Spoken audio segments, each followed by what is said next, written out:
So today we have the Shloka 2.40, which is actually quite interesting shloka. And now basically Sri Krishna is beginning to pivot to a new direction, as he loves to do, without leaving the rest of whatever he has taught. So 2.40 is Nehabhikrama nashosti pratyavayo na vidyate swalpamapyasya dharmasya trayate mahato bhayat. Whenever we analyze a shloka, especially in Sanskrit, there are 2-3 things we have to do. One is to break the sandhis. So the sandhis in the first pada is na ih, there it is, na ih abhikrama nashaha asti. So na is of course not, ih is this, abhikrama is to start. Krama, as you know, is a series. Kramashaha, you might hear that word, one by one. Anukrama is order. Abhikrama is when you begin, it's a start. Nashaha is destruction. Asti, to be. So you break the sandhi. Na plus a becomes ne. A plus a becomes a. Ha plus a becomes ha. So it becomes neha bhikrama nasha asti. So wherever there is a visarga followed, so visarga preceded by an a and visarga followed by an a, visarga turns into the a sound, the previous a sound turns into o, and the visarga turns into what is called avagraha, like an apostrophe, that S shape. So basically, one rule you have to remember, I know sandhi can be difficult. The visarga disappears or changes its form before a vowel. You will never have nashaha asti. The visarga will change. So if it's followed by a vowel, it will no longer be a visarga. That's the traditional. And so many rules are there, but if you understand this, then it becomes very easy. So nasho sti, the a becomes asti becomes sti, and the visarga becomes o. Pratyavayah na vidyate, the aha sound in sandhi becomes o. So you saw that o right there, nasho asti. Here also pratyavayah becomes, when you pronounce it, you just say pratyavayo na vidyate. Swalpamapyasya, where did that go? Swalpamapyasya dharmasya. Now this is vibhakti number 6. If I say Samir's book, Samirasya pustakam. So that's how it's easy to remember. It's like an apostrophe. So dharmasya is easy. Of dharma, dharmaka, dharmaki, whatever. Swalpam is form of two words. Su and alpa. Alpa is little.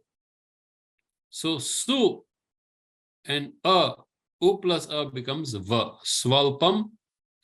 And then there is api, so adama, the half ma with a halant under it, adds to the a and becomes a full ma. And p plus a becomes pya. So swalpamapyasya. Swalpam means a little bit, even a little bit, just a little bit. Api is to or also, and asya is this. Here it is this. even a little of this dharma, trayate. Now the third verb is trayate. Trayate is to release, is to free. Like you have mantra. That which frees your mind is mantra. Manah trayate iti mantraha. That which frees the mind is the mantra. So trayate is to release. Mahataha is great. Bhayat is from fear. Now bhayat is the fifth vibhakti. If you remember, janaha, janama, janen, janai, janat, janasya, jane, jana. So usually ta, whenever we say, we could have said bhayataha. That would also mean coming from. Bhayat means coming from. Apadan, it is coming from. So release from the most fearful state, relief from the greatest fear.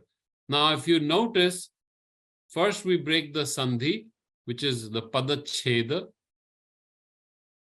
Then you look at the verbs. What are the verbs? Asti, vidyate, and trayate. Asti is to be, vidyate, and trayate. Now, since our goal is to make Sanskrit fun, full of fun for you, every word in Sanskrit is called padam. And there are actually four kinds of padam, but two are the most important padams. One is the verb, which is called tinanti.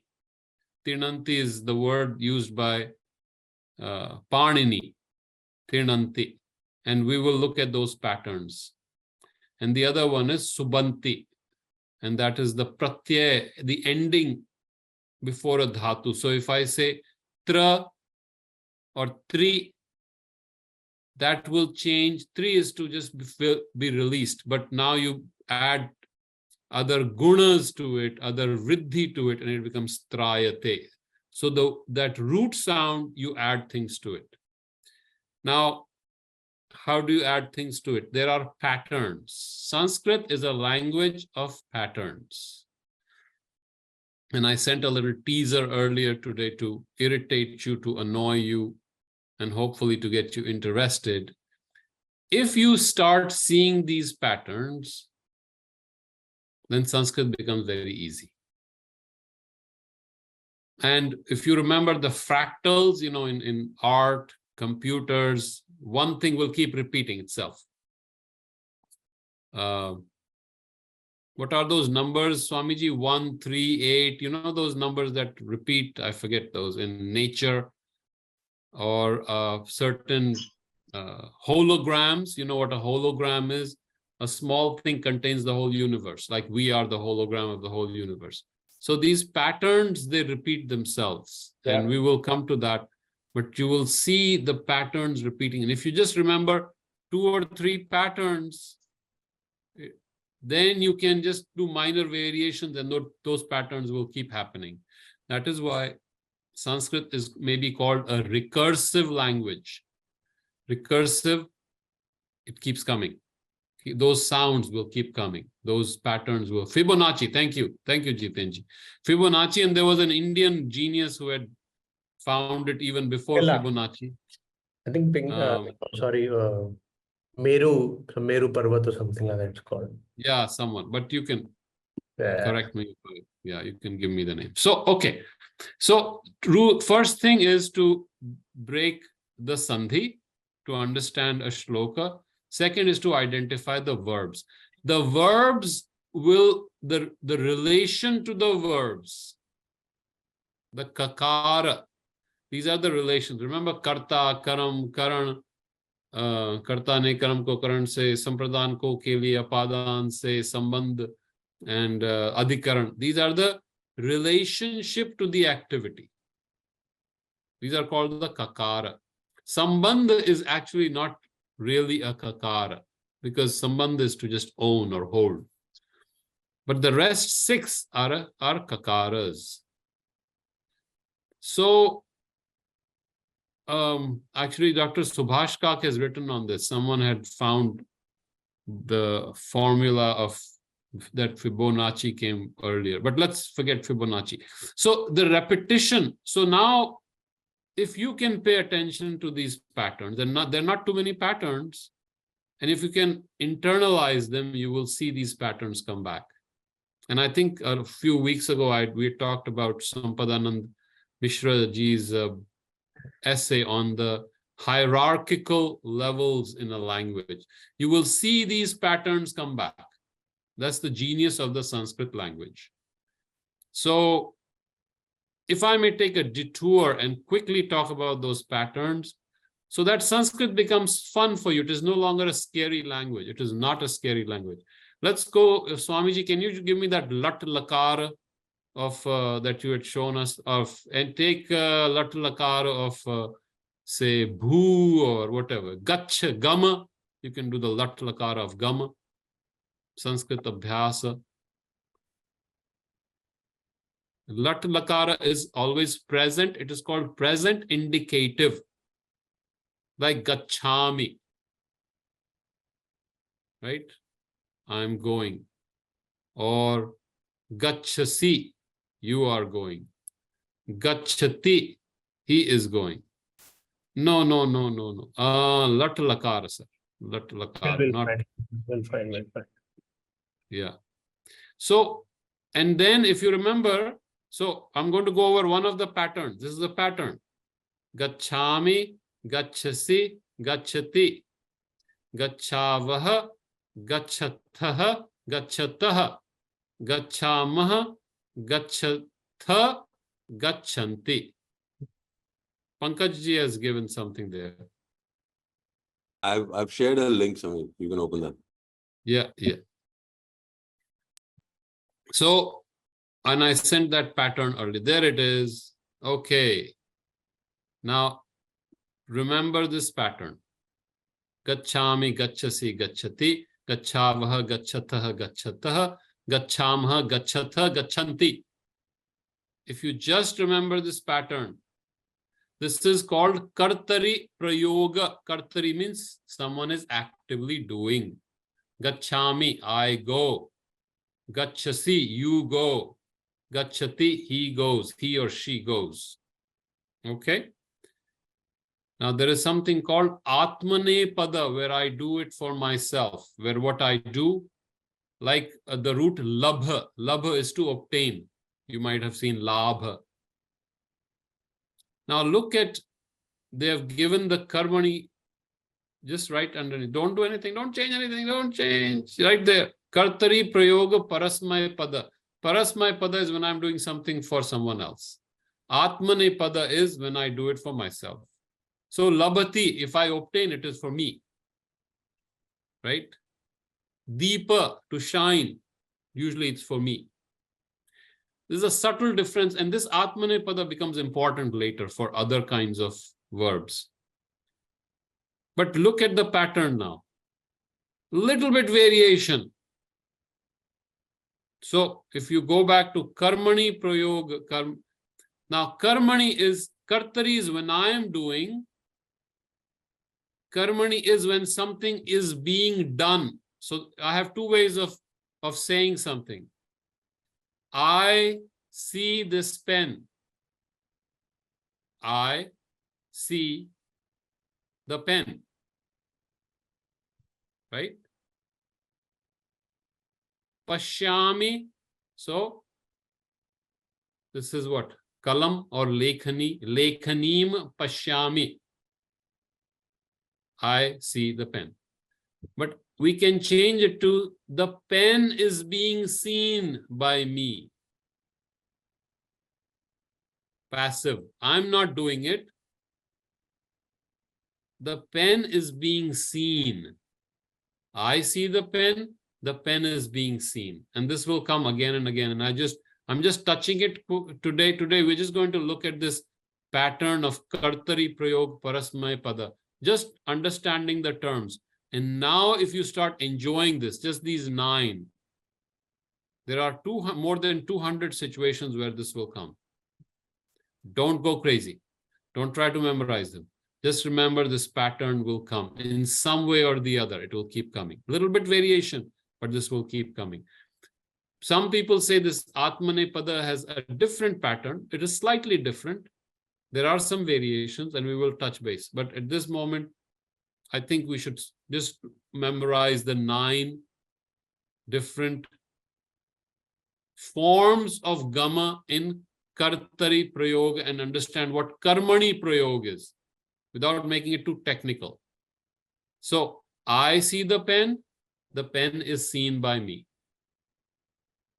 मैं खाना पकाता हूं, खाना पकता है मुझसे. I don't know if you understand, there's much Hindi. The food, I cook the food is cooked by me. Now, I become the third vibhakti. If it is done by me, you understand? The pen is being seen by me. So that is the difference. So let's come back to our shloka. I think just this introduction to the concept of the recurring pattern. In English, interestingly, we call them paradigms. When we give the forms, all the lakaras, or when we do the akaranta pulling, we do all the vibhaktis, we call them paradigms. Very interesting. So these paradigms is just patterns like matrix. If you have seen those matrices in mathematics, those who like mathematics, just the recurrence of these matrices. And that is why, because in computers, we have recurrence of those fractals. Sanskrit, by some people, is called a language very close to a computer language. I don't want to go into the controversy whether it is a great language for AI or not. I'm not qualified. But the logic, the understanding is, if you can see these patterns, at least for our sake, it becomes easy, it becomes fun to start recognizing. And I think I had given a little clue a few weeks ago. Ma sound, Sri Aurobindo says, implies fulfillment, the end. So what is the fulfillment of life for me? Me, right? Aham, ma, main, mama, me, maya, mayi. Look at the Uttam Purush. Gachami, ma sound, gachamaha. We go, I go. This is my theory, I could be wrong. But the quality of the ma sound is brought in Uttam Purusha. For some reason, the ta sound, which is a soft sound, according to Sri Aurobindo, because each sound has a gun, refers to something else, like tat, that, for some reason. I don't know. Our ancients must have had this feeling. When I say ma, it indicates me. When I say tat, it indicates somebody else. Now look at Pratham Purusha. Pratham Purusha means in English, it's third person. In Sanskrit, it's Pratham Purusha. Te, tahat, ante. Look at the pattern. You can start playing with it and you will see ta, ta, ta. Just a little variation. So that is my little theory. If you agree with it, at least whether you agree with it or not, it at least helps me remember it. Because we're going to play with this later. So the gunas of the sounds become helpful. And if we look at a recursive language, Vedic Sanskrit is supposed to be recursive. They have patterns. Because remember, it was an oral language to remember things. There are formulae hidden inside the shlokas. In Vedic Sanskrit, since it's the original, the early Sanskrit, we don't have any other form of Sanskrit before that. I think they became kind of substitutes for each other. Vedic Sanskrit is really Sanskrit in the Vedic texts. So let's go back to our shloka. I think I've at least given you a hint. This is why I find Sanskrit so interesting. This is why when Sampadananji said it's a hierarchical language, layers and layers, I see the repetitions. Ma versus tat. One is mine, the other one is the other. Right. That's Aviral's, and it may be true. I mean, I'm open to ideas on this. So anyway, I try to make that concept so that now you can remember. I don't think you will forget these 9 forms. So what is Sri Krishna saying to Arjuna? Even a little bit of this dharma will protect you from the great fears, greatest of fear. If you start on this path, there will be never a destruction of what you have done, nor will this ever relapse. So when you start, there is no such thing as failure. You've started, it can never be destroyed. If you have done something, it can never be retroactively lost. So 2 is when I start something, it will continue. That momentum is never going to be gone. It is never going to be lost. Even if you think you have failed, you have lost, oh my God, I did everything, my life is a mess. No, even the smallest bit will continue. Now, Ramanujan and Shankara feel that Sri Krishna is saying that because you're going to come back in multiple lives, that is what he's saying. You can take it any way you want. Prati is to come back. Prati gacchati. Prati is to come back. So pratyavayo, it will never relapse. It will not that you did this work, now it will all disappear. So 2 promises, and Sri Krishna gives several promises in the Gita. He makes it a very simple statement, very beautiful. And and this is actually connected to another shloka that will come later, and where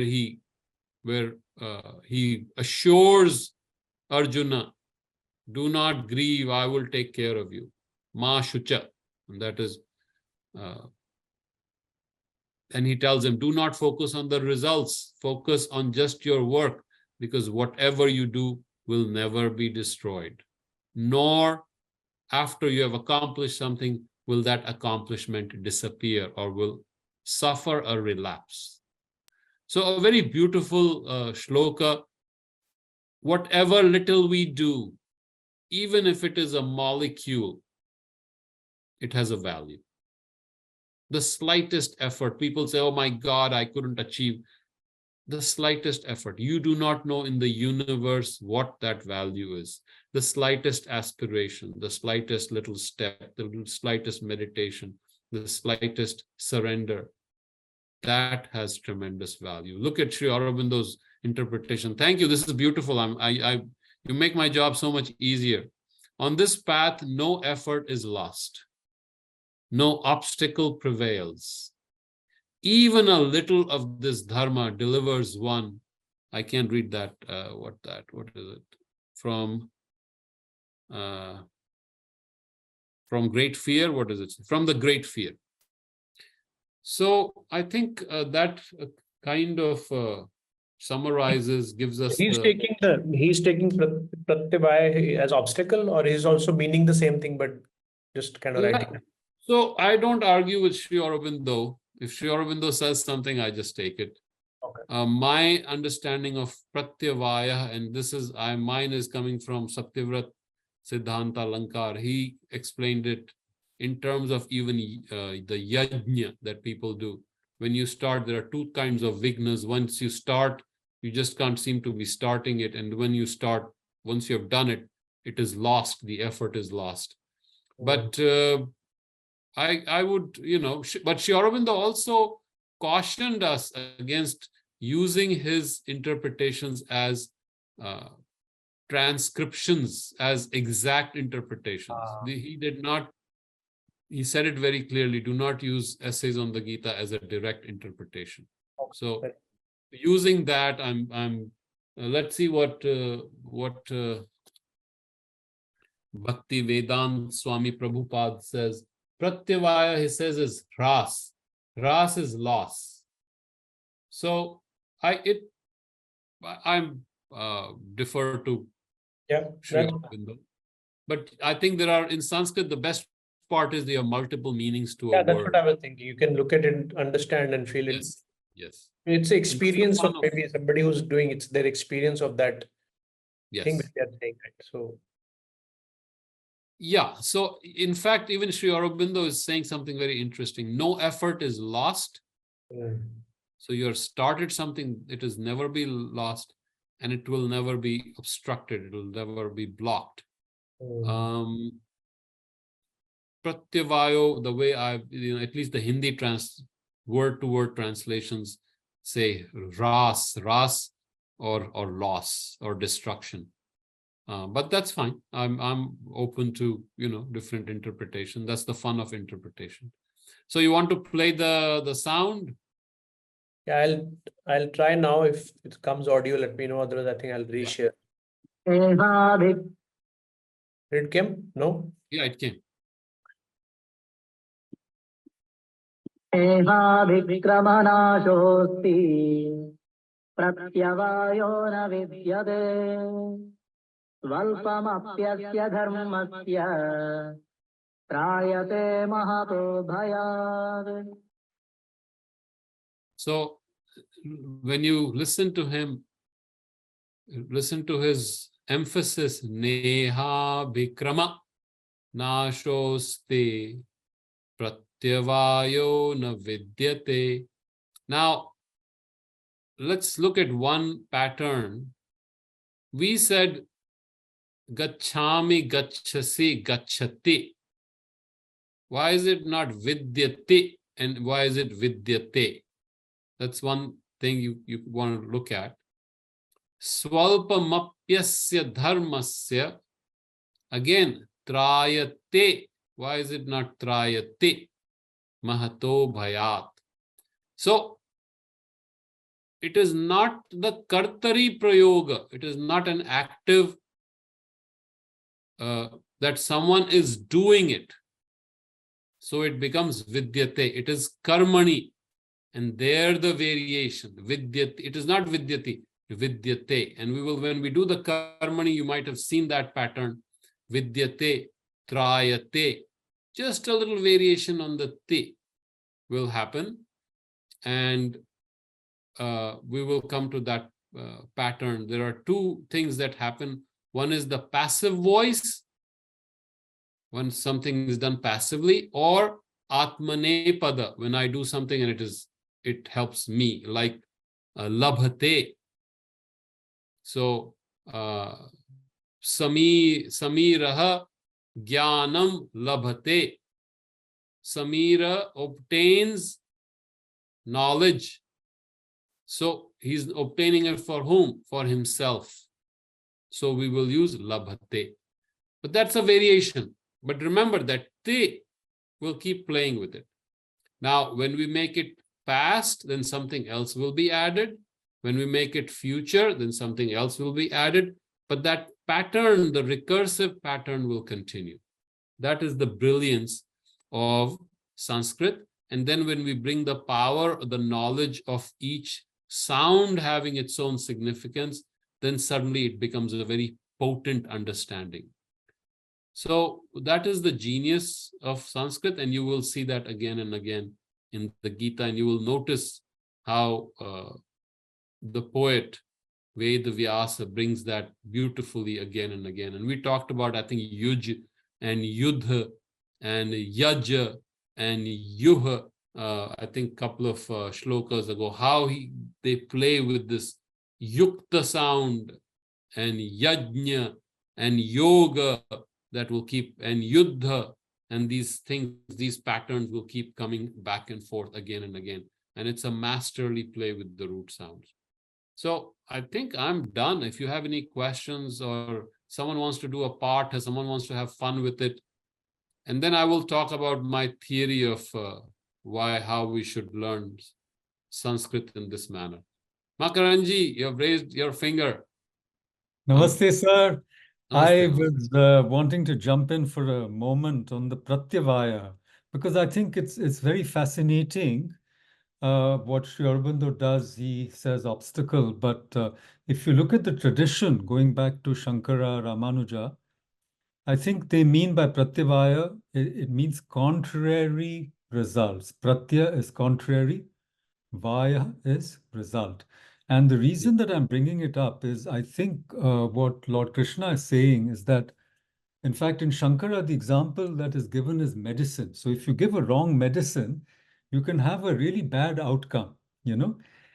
If you give a wrong treatment, if you give a wrong prescription. Whereas in Karma Yoga, there is no pratyavaya, there is no contrary result. Even if you do not finish, whatever you're doing. Similarly, in the ritual, you mentioned the ritual, you start a yajna and you don't complete it, or you mispronounce the mantras, or you, have vignas, then traditionally it was believed there would be contrary results. So I think it's very important to understand that Sri Krishna is saying that unlike these other fields of human endeavor, in Karma Yoga, even a little effort, not only is it never wasted, but there are no contrary results. And Yes. then it trayate bhaya, I mean, it frees us not only, from the perils, as it were, of mistakes and misdemeanors, because we always, within quotes, commit knowingly, unknowingly, we commit wrongs and sins and constantly bear the consequences. That is the chain from which we are trying to free ourselves. But it frees us from the peril of samsara. So that is, I think, this is such an important verse. And so thank you for explaining it so beautifully. And I loved your explanation of the Atmane Pada and the Parasmay Pada. Thank you. Thank you. I just wanted to come in quickly on that. Thank you, Makaranji. Makaranji is the most difficult critic I have found, who tears apart my writings, but he makes them better. So, so that's when you read my books, you will see that he has slashed through them. If I showed you his work, you would think that Dr. Pariksith doesn't know how to write. But okay, let's do some chanting. Rahulji, let's pick up this shloka. Neha vikramanashosti pratyavayo na vidyate swalpamapasya dharmasya trayate mahato bhayat. Yeah, let's just do the swalpamapyasya again. Swalpamapyasya dharmasya. Swalpamapasya. Swalpamapyasya. Swalpamapasya. No, mapyasya. Mapasya. Mapyasya. Mapyasya. Yes, yasya. Yes. Swalpamapyasya dharmasya. Swalpamap. I'm having I'm It's a kind tongue of twister. tongue twister. Yeah. Swalpamas. Na, isko todo. Swalpa Swalpa. mapya Mapya. sya. Sya. Swalpa mapya. Swalpa mapya sya. Yeah, you got it. Just practice. I think Veda Vyasa loved tongue twisters, and he enjoyed it. He made it. But there are times when he becomes so simple and direct, and that's when he becomes gorgeously beautiful. But that is the genius of Sanskrit language. Take your time. Do not rush. We make mistakes in pronouncing it when we try to rush it. Take your time. Because Sanskrit is a language of matra.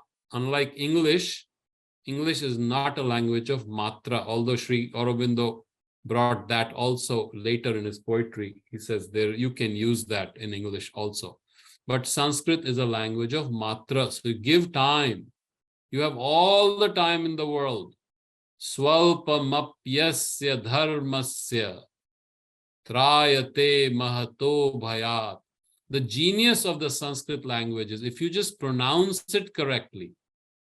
See, each vowel has only one sound. Sound will not change. Okay? A is apple, right? And give me some more examples. That A will become a hat and a bat and a mat, but A can also become the sound of A, and A can also become the sound of A in English. But in Hindi, in Sanskrit, that vowel, that swara will never change its sound, nor will it change its duration, nor will how you write it change it.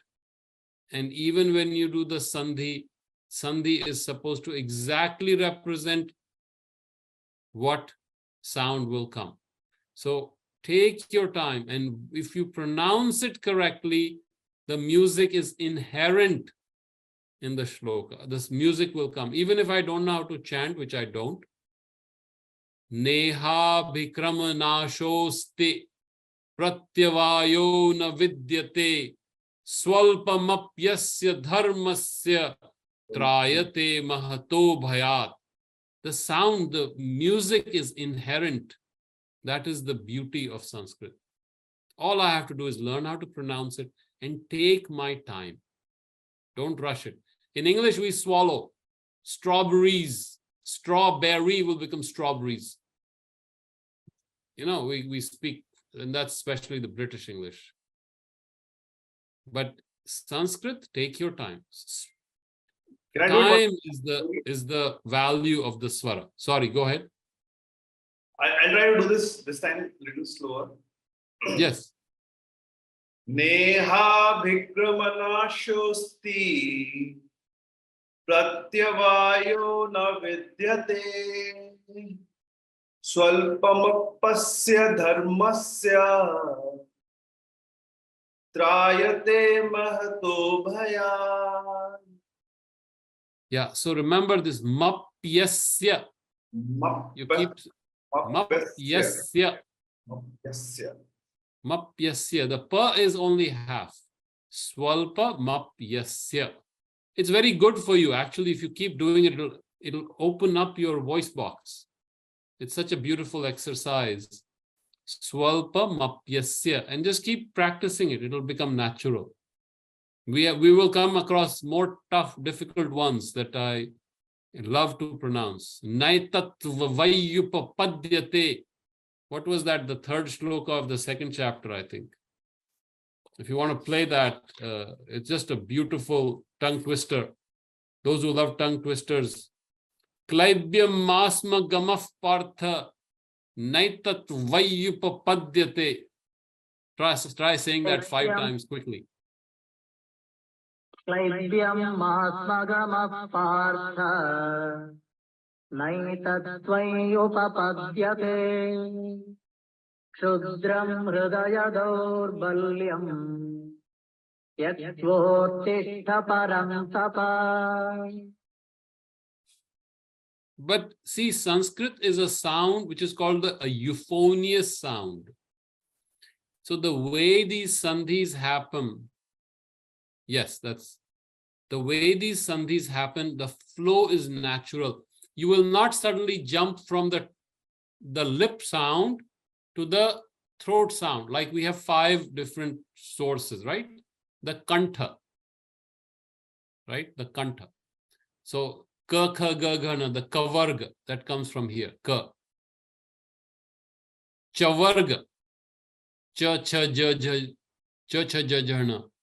Ta is murdhanya. It is coming retroflex, coming from the up of the palate, palatal. Ta, ta, dadhana.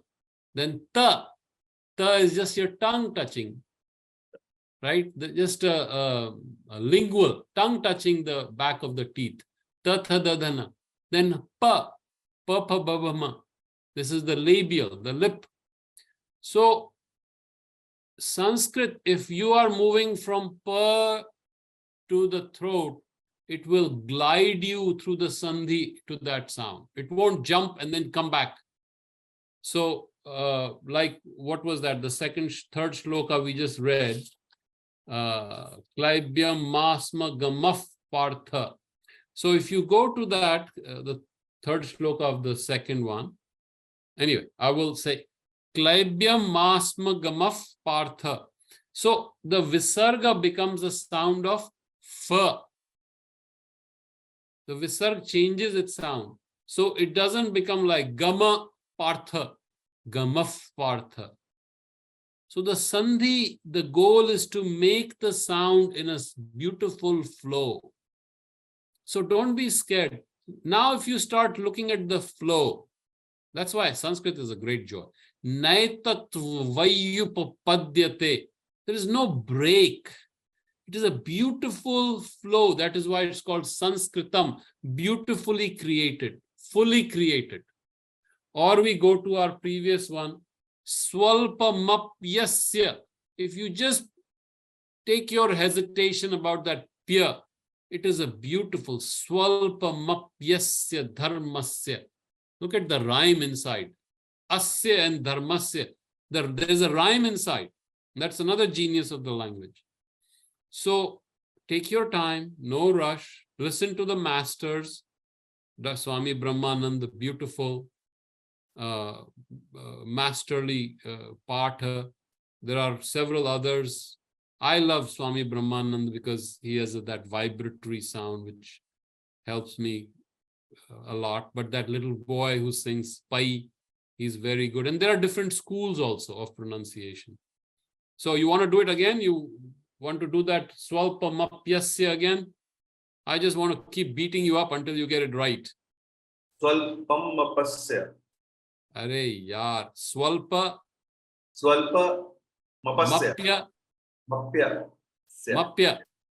Say it 5 times. Mapya. Mapya. Mapya. Mapya. Mapya. Swalpa mapyasya.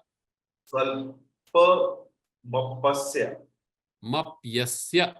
Mapyasya. Swalpa. Yeah. Swalpa mapyasya. Mapyasya. There you got it now. Swalpam api asya. Swalpam Yes, that's it. api asya. It's very easy. Swalpam api asya. Swalpam api asya. Swalpam api asya. All right, so that's good. I mean, it's a good thing to go through it, and you're among friends, so we will only torture you a little bit. We will. No, I love it actually. I mean, this Swalpam api asya dharmasya. This rhyme is very, very beautiful. Actually, this. Yes, you will see a lot of it. Lot of it. The internal, it's called internal rhyme. And Makaranji is a poet, so he can tell you. It is an internal rhyme. It is not the rhyme at the end of the lines. Gita is not end rhymed. You will see Vidyate, Bhayat, they're not rhyming, but the rhymes are hidden. Trayate and Vidyate is a rhyme. Yate and Dyate. Right? Vidyate, Trayate. It's rhyming. It's a real rhyme, but he's not ending. Now in Sanskrit, you can say Swalpamapyasya dharmasya mehto bhayat trayate. You can say that because order in Sanskrit is not important. Yet he did not put trayate at the end. Because the sound value of how it was brought together is far more important than rhyme. Milton used to say rhyme is a crutch for weak poets. So that's why he never used rhyme. In Paradise Lost, he does not like rhyme. He criticized those who use rhymes. So you can see rhyme is a crutch for weaklings. So here the rhymes are hidden. The fun part is rhymes are hidden. And it creates a different rhythm inside. So anyway, I hope the more important thing in our music, in our sound, music of the shloka is the mantra. If we can catch the sound of the mantra, rhyme was less important. The sound of the mantra, which transforms the awareness. If we can start catching it, when there are so many shlokas that can transform us, that's such a beautiful sound. I'm going to recite one for you. I think it came from the Mahabharata. Listen to this. And since now you're experts in Sanskrit, you'll understand it. Vanam pratibhayam shunyam jhillika gananaditam. Vanam, forest. Pratibhayam, that prati has come back. Pratibhayam, bhayam is fear, right? Shunyam is void, completely. Jhillika is the crickets. Jhillika gananaditam. Gananadita is, gana is too many, a lot, a group. Nad is the sound. You know the sound. Brahmanad, Anahadnad, any kind of sound. Now listen. Vanam pratibhayam shunyam jhillika gananaditam. This line has its own music. It's like you're sitting in the forest with all this cricket singing around you. So that is the beauty of Sanskrit, that it can create experiences. And when mantra comes, then it's a higher experience. So I think I'm done. Any questions, Swamiji? I didn't see any other questions. No, I just had a comment when you were saying in Sanskrit, it's all about take it slow, do it well, don't Yes. rush. So that the same mantra for life also, right? Yes. No need to rush. Totally.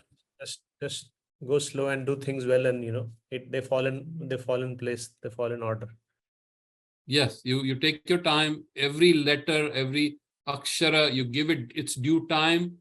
Everything will come to its fall in place. Coulson is a pain in the neck Sanskrit teacher, great teacher, but very difficult to understand, very complex. But he used to say, do not limit yourself to the visual. Let the sound flow. So if it's a dirgha, you can stretch it a little bit more. So like pratyavayo, va-yo, they are long, right? Dirgha. You don't have to say pratyavayo. Pratyavayo. Let it go. Pratyavayo. Na vidyate. Let it spread. Let your vocal cords spread. Then you will find your measure. And I think that's a very good advice. And he used to say that smaller laghu, you can be smaller on them. So you can play a little bit in it. See the thing. And I was reading a book by, I forget her name. She is a student of Swami Dayanand Saraswati, the new Dayanand Saraswati. And she says the reason we don't learn Sanskrit is not because of a problem in Sanskrit. It is because of our own psychological issues, our fear.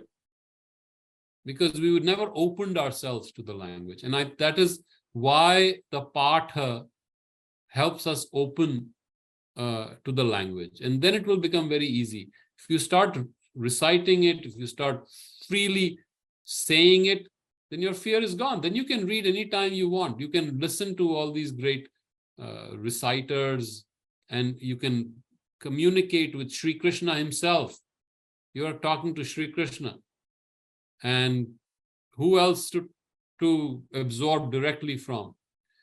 And then if you start seeing the patterns, that's all you need. Do not get carried away. Do not be afraid of grammar. Start seeing the patterns, start seeing the beauty, the joy. Chanda means joy, by the way. Ananda, and we have made it the most painful thing. It should be Ananda. So if you can find that Ananda in this, that's it. That my goal is accomplished. So Swamiji, you're right. Take your time. Don't rush it. And this is your education of Sanskrit. You may not realize it. You are learning Sanskrit. As you pronounce it, you are learning Sanskrit. This will help you learn Sanskrit faster than if I gave you all the vibhaktis and everything to memorize. You will never get it right. This, by speaking it, by hearing it again and again and again, this will get absorbed. Just like a child listens to his mother, doesn't understand. The baby has no clue what the mother is saying, but the baby is just absorbing. And then the baby starts speaking. That's okay. That's the way we learn. That's how we will learn too, but we are learning. We are adults, so we cannot learn like the baby and we don't have that time. So we are trying to move it faster. This is how in ancient gurukuls, the guru used to teach the shishya. They did not give them grammar rules.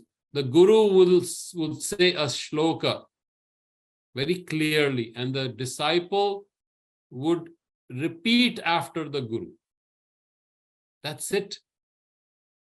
But then those gurus were also great gurus. When they said something, they had the power of consciousness behind that. So just listen to the great reciters and listen to it, absorb it, and then say it. Listen, say, listen, say, and then memorize. Smarana. So patana, shravana, and smarana. If you can remember these. Shravana is to listen. Patana is to read, recite, and smarana. These are the three things that our gurukuls, that's how our gurus used to teach us, our ancient Indian technique. Anybody wants to do the recite the last 5 shlokas, who is a glutton for punishment? There is also a question in the chat, Dr. P. Somebody said, Aviral is asking, are there tones as well when stretching, like in Chinese, I mean? See, Sanskrit is a very flexible language.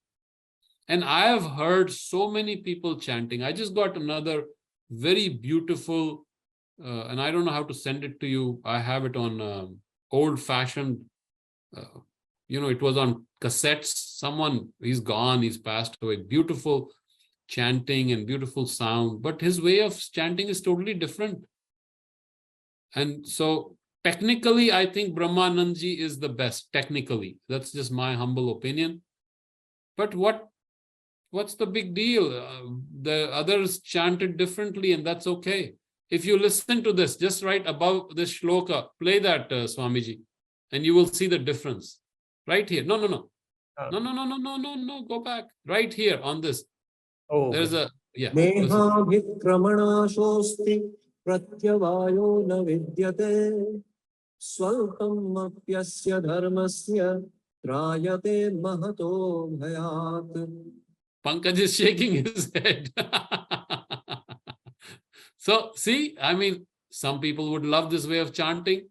I am biased. I love Brahmanandji's chanting. There are so many different ways. So, Aviralji, you can stretch it. You can play with it, learn to make it playful. Just play with it, just like a child playing with different things, and make mistakes. It's okay. More mistakes we make, the better it will. Because when you repeat it, then your neural pathways will become firm. They will hold that. So there's nothing wrong in deliberate repetition is the best way of remembrance. Intense, deliberate repetition. Okay, I'm done. If you have anything else, I'm happy to talk about it. But I think we have second chapter is a long chapter. If any time you want to do anything else, I can add shlokas from the first chapter. If you want to just listen to it and just there's no need to remember, but just try to place the vibhaktis, and this becomes a game. You can just take a shloka and just try to break it down yourself. Dr. Saab, I had another question if you may want to entertain that. You mentioned about matra in between, right? So atri, right, is and me coming, you mentioned that ma as a sound is more towards me. So is and you gave that Sandhi Vicheda as well. I mean, what does that Atri and Atra really mean there? It's coming in Matra as well. There's a Rishi as well, right? So if you could elaborate a bit on that. What is the question? I'm sorry, I missed the question. Yes. So you were explaining how Ma and Matra, you mentioned the word Matra also in between. So what does Atra mean in this? In Matra? Atra. Matra is Ma plus some Tra is Okay. there, right? Towards the end. Yeah, tra sound. Tra sound is a very interesting sound. Tra sound is a sound of release. For some reason, it comes. So you will see tra coming in mantra, yantra, tantra, or location. Atra, yatra, tatra, sarvatra. So, and I think there was a very beautiful essay by Sri Aurobindo on how from one sound, different words came, like the sound. The sound from that came dala, the leaves, dasyu, danava, because the sound gives you an impression of movement. So from that splitting comes dala. Dal means leaves of a plant, of a tree. Leaves are splitting out, splitting into two. So that sounds came dasyu, duvayat. The also gives you the sound of shining, because it gives a sound of dashing. Sri Aurobindo said it's a dashing quality. So the sound, he gives a whole list of how many words come from the. Similarly, I was once trying to write an essay on how many sounds come from ma, and how many words in different languages are related, like ma, matri, mother, mom, amma, all these sounds are related, or mrityu, mortuary, mortal, or marina, the matarishva, all these sounds. The ma sound, and then me, aham, main, mama, me, maya, mai, all these sounds. Mamata, minus, mamata is actually, the mother's mamata is because she considers the child as part of her. So you will see these sounds recur, but then the root sound starts breaking into different, what Sri Aurobindo used to call it, the bij dhvani becomes the mool dhvani. So like the seed becomes the root becomes a stem, and the stem becomes leaves, and then it becomes a whole tree from that sound. So from the little I understand is the tra sound is a sound of expansion, widening. So we see it as a release, mantra. So manah trayate, that which frees the mind, iti mantra. Yantra, tantra, all these are devices to free us. Yantra comes as a design. That design which helps us free. Makaranji will like this. Gayatri, that which takes you towards light. Tra, gaha, sound in the Veda is light. Gayatri. So that sound, again, atra, I think because it's a location, it's in space, it gave a sense of expansion in space. I'm not an expert in Nirukta, so I would defer that to a Sanskrit Pandit. I'm just, I just love it. But that is my guess. I do not know for sure. Now, also remember, the Rishis' names in the Veda are very beautifully given. Like the Rishi Kutsa. Rishi Kutsa and Indra. Think about it. Kutsa name itself means where from, right? This second shloka, where does Kutastva kashmalam idam vishame samupasthitam. Where is that second shloka? I forget that. Right. Kutastva. Kutaha is where is it coming from? Then Sri Krishna tells Asarjan, where is this stain coming from? So his name was Kutsa. From where? And it is not so much the name of a person as either it was the Rishi having fun, so he gave himself the name Kutsa. Where from? Where did I come from? He's asking himself. And the story is very beautiful, and you will like this because it relates to the Gita later. Kutsa and Indra traveled together in the same chariot. They have a journey, they go together. And Indra, is the power of our enlightened mind or luminous mind, as Sri Aurobindo explains it. And Kutsa is a normal person, a sadhak, a seeker. By the time they end their journey, the two cannot be differentiated. They become the same. No one can say which one was Kutsa and which one was Indra. Only Indra's wife, Shachi, can say who is Kutsa and who is Indra. And Shachi itself means truth. So now think about this for a moment. In our Vedic times, the names were given as a journey, as a quest. The person's name is a quest. And you will see several names. Atri itself, to me, and I'm not an expert on Atri, but it may be something to look at where it came from. That I'm here. It seems like here. How many people are here? We are always lost somewhere else. But that to me, Atra and Atri, that's what the senses gives me. Shunakshepa, another name. Shunakshepa was the tail of a dog. The Rishi gave himself the name, the tail of a dog. Imagine this. But he was having fun with himself. And Shunak is the dog, Shunakshepa, because Shunakshepa is the tail which cannot be straightened. And then there's a beautiful story about Shunakshepa in the Veda and how he has 3 blocks and Varuna releases him from the 3 bondages, so then he doesn't have to be sacrificed. So I know I keep going from here to there. The answer is I do not know what Atri really means, but if you go to the root, and when in Sanskrit, the best part is if you don't know the meaning, you go to the Nirukta. And that's what we do even with the Veda. We have lost almost 400 words. By the time, 2000 years ago, the Veda, even by the time of Yaska Muni, he himself says 400 words in the Veda. He did not know the meaning, and he was a Prakand Pandit of the Veda. So we have forgotten the ancient meaning of the words. Who's going to tell you Atri's meaning? There's no one there. No one recorded it.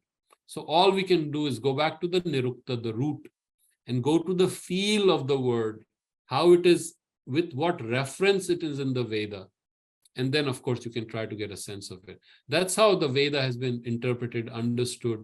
And that's why there is argument whether the Veda is all physical or whether it is spiritual, which is another discussion. So I hope that, shed some light, some confused light from me on it. That's wonderful. Thank you. Sure.